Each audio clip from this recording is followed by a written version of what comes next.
నమస్తే అండి, welcome to Guntur రుచులు. ఈరోజైతే ఇక్కడ పాలకూర చికెన్. మరి ఇదైతే రైస్, చపాతీ, పుల్కా, అలాగే బగారా రైస్, పలావ్ కాంబినేషన్స్లోకి, బిర్యానీ కాంబినేషన్లోకి సూపర్గా ఉంటుంది.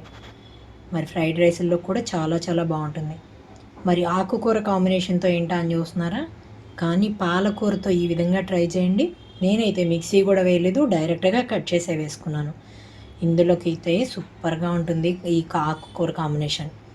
మరి ఒక్కసారి అయితే ఈ విధంగా ట్రై చేసి చూడండి. ఈరోజైతే ఇక్కడ రెసిపీ పాలకూర చికెన్. నేనైతే ఇక్కడ చికెన్ వచ్చేసి 350 గ్రామ్స్ వరకు తీసుకున్నానండి. అలాగే మీడియం సైజ్ది ఉల్లిపాయ ఒకటి, పచ్చిమిరపకాయలు 2, పాలకూర అయితే చిన్న కట్ట ఒకటి కట్ చేస్తే మనకి చక్కగా ఇంత కప్కి రావాలి ఆకైతే. సో ఒక చిన్న కట్ట తీసుకొని క్లీన్ చేసి పెట్టుకున్నాను. ఇప్పుడు ప్రాసెస్ చూద్దామా. ఇక్కడ నేను గ్రేవీ కర్రీ లాగా కాకుండా చక్కగా ఇగురు కూరలాగా చేసుకుంటున్నాను.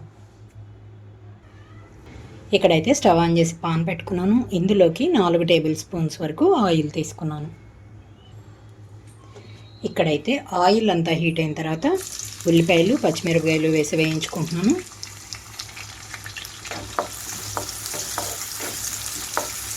ఉల్లిపాయలు కొంచెం సాఫ్ట్ కలర్కి వచ్చే వరకు ఇలాగే ఉంచేస్తున్నాను నేను.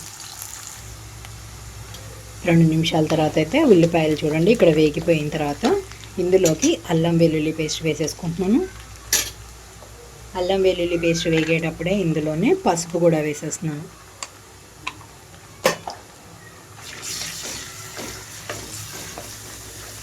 ఇక్కడ అల్లం వెల్లుల్లి పేస్ట్ని మీడియం ఫ్లేమ్లో ఉంచేసి 30 సెకండ్స్ నుంచి 1 నిమిషం వరకు వేయించుకోవాలి. అప్పుడే మనకి పచ్చి వాసన అనేది పోయి కూరకి మంచి వాసన ఉంటుంది, అంతేకాదు మంచి టేస్ట్ కూడా.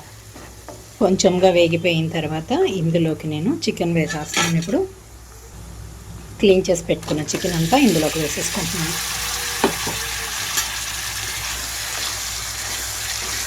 హై ఫ్లేమ్లోకి టర్న్ చేస్తున్నాను. 2-3 నిమిషాల పాటు మీడియం ఫ్లేమ్లో నుండి.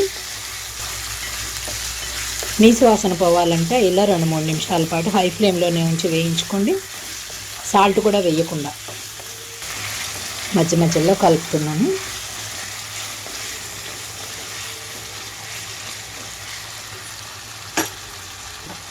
ఇందులోనే ఇప్పుడు దాల్చిన చెక్క 1 ఇంచ్, అలాగే ఒక బిర్యానీ ఆకు కూడా వేసుకుంటున్నాను.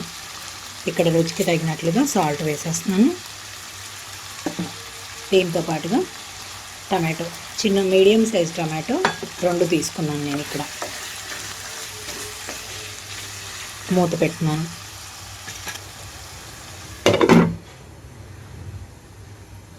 ఇక్కడ నేను 5 నిమిషాల పాటు ఉంచుతున్నాను. ఇక్కడ మూత పెట్టేసి మీడియం ఫ్లేమ్లోకి టర్న్ చేసుకున్నాను. ఇప్పుడు స్టవ్ని 5 నిమిషాల తర్వాత అయితే మూత తీస్తున్నాను. ఇక్కడ చూడండి చికెన్ అంతా సాఫ్ట్గా వచ్చేసింది. ఇందులోకి ఇప్పుడు మసాలా పొడులన్నీ వేసేసుకుంటున్నాను.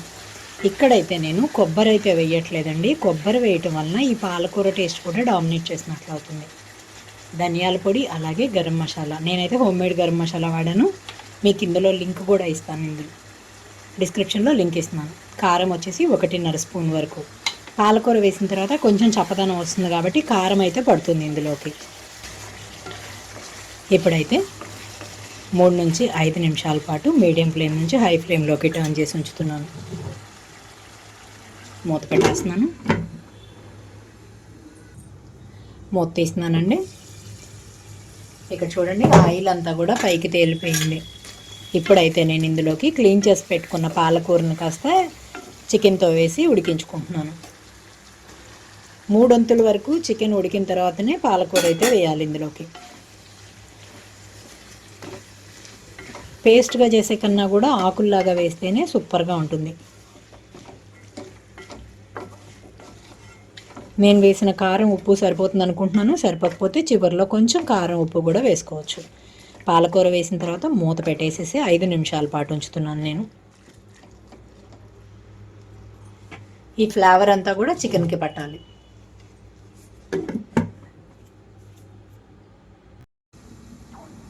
మూత తీస్తున్నాను నేను. ఇక్కడ చూడండి పాలకూర అంతా కూడా చక్కగా కలిసిపోయింది చికెన్ కర్రీతో. చూసారా? గ్రేవీగా కావాలి అనుకునే వాళ్ళైతే ఇలా స్టవ్ ఆఫ్ చేసేసుకోవచ్చు. కొంచెంగా ఫ్రైగా కావాలి అనుకునే వాళ్ళైతే మీడియం ఫ్లేమ్లోంచి హై ఫ్లేమ్లోకి టర్న్ చేసి ఇంకొక 2-3 నిమిషాలు ఉంచితే చాలు, చక్కగా మనకి ఫ్రైగా అయిపోతుంది.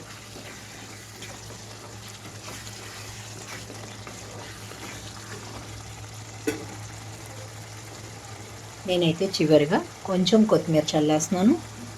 మీ ఆప్షన్ మాత్రమే ఇది.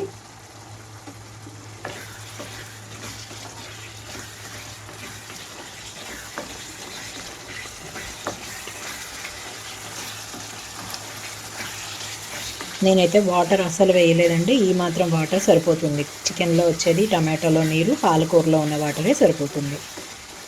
2-3 నిమిషాల పాటు ఇలా ఉంచేస్తున్నాను. దింపబోయే ముందు కొంచెం నిమ్మరసం పిండుకుంటే చాలు, సూపర్గా ఉంటుంది. ఇక్కడ చూడండి, చక్కగా నాకున్న గ్రేవీ కూడా కొంచెం ఇంకా దగ్గరగా వచ్చేసింది. ఇంకా నేను స్టవ్ ఆఫ్ చేసేస్తున్నాను. రైస్లో కలుపుకోవడానికి, చపాతీ పుల్కాలోకి సూపర్గా ఉంటుంది. నాకైతే ఉప్పు కారం కూడా సరిపోయింది. మీరు కావాలనుకుంటే ఉప్పు కారం సరిపోలేదు అనుకుంటే కొంచెంగా ఇందులోకి వేసుకొని కలుపుకోవాలి. చివరిగా నిమ్మకాయ. ఎక్కువ అవసరం లేదండి, 1 స్పూన్ వరకు నిమ్మరసం ఇందులోకి కలిపితే మీకు చపాతీలోకి కానీ, రైస్లోకి కానీ, అలాగే బిర్యానీ, బగారా రైస్ వీటిల్లోకి సూపర్ కాంబినేషన్. మరి చూసారు కదా, పాలకూర చికెన్ రెడీ అయిపోయింది. మరి ఇంకెందుకు ఆలస్యం, ఈ విధంగా ట్రై చేసి మీరు మీ ఒపీనియన్ అయితే కామెంట్ బాక్స్లో పెట్టండి.